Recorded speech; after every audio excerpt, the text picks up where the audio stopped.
Pernahkah kau mencium bau kapur barus yang mendadak menguar di ruangan tertutup? Jangan pernah mengira itu hanyalah ilusi hidungmu. Di lingkungan urban modern yang serba rapat, bau itu seringkali adalah tanda bahwa sesuatu yang berasal dari liang lahat sedang berdiri diam tepat di belakang lehermu.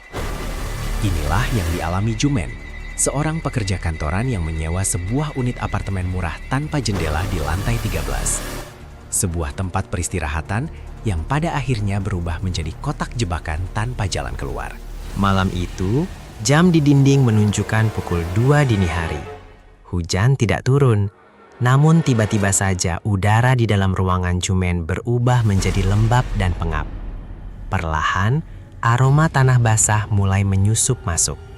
Bukan sekedar tanah biasa, melainkan bau tanah galian baru yang basah oleh air mata dan doa-doa kematian.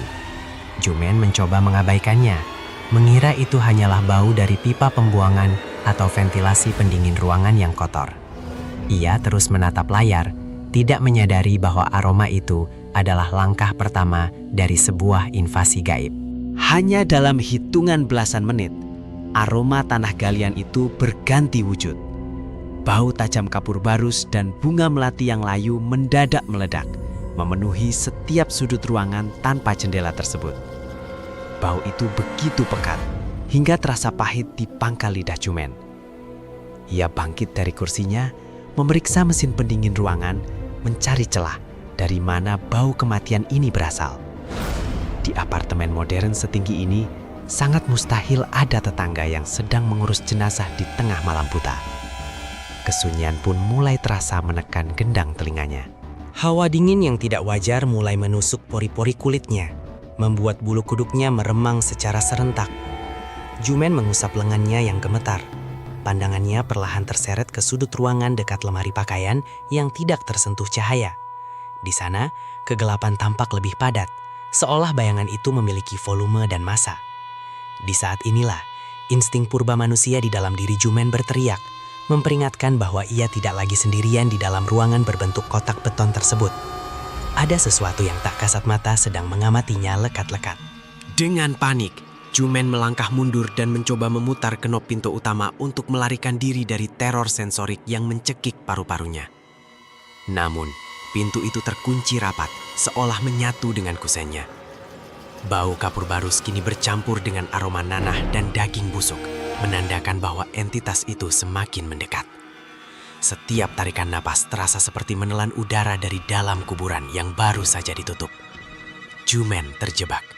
Di lantai 13 ini, tidak ada jendela untuk melompat, tidak ada celah untuk berteriak meminta pertolongan. Tubuhnya kaku membengkuk saat ia tanpa sengaja menunduk dan melihat pantulan dirinya pada layar laptop yang tiba-tiba mati.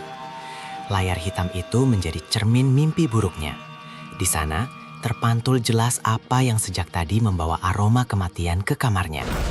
Sebuah sosok tinggi terbungkus kain kafan yang kumal, kotor oleh tanah liat merah yang masih basah. Wajah sosok itu tertutup bayangan hitam pekat dari ikatan kain di atas kepalanya.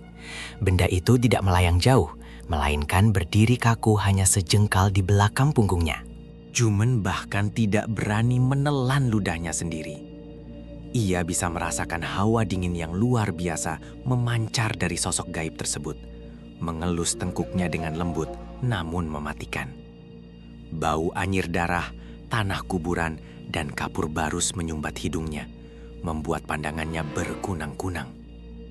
Sosok itu tidak bersuara, tidak ada erangan atau rintihan, hanya kesunyian mutlak yang lebih mengerikan daripada jeritan nyaring. Menyadari bahwa kapan saja ikatan kafan berdebu itu bisa menyentuh kulit lehernya, kewarasan Jumen perlahan mulai runtuh ditekan teror. Pada akhirnya, lampu neon di kamar itu pecah, menelan Jumen dalam kegelapan abadi bersama tamu dari alam barzakh tersebut. Tak ada yang tahu pasti apa yang terjadi padanya setelah itu.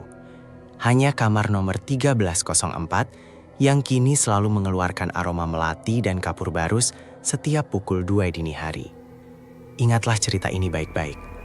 Jika suatu saat kamu sedang sendirian di kamarmu yang tertutup rapat dan hidungmu tiba-tiba menangkap aroma wangi kapur barus serta tanah basah, jangan pernah mencoba untuk menoleh ke belakang. Tutup matamu dan berdoalah.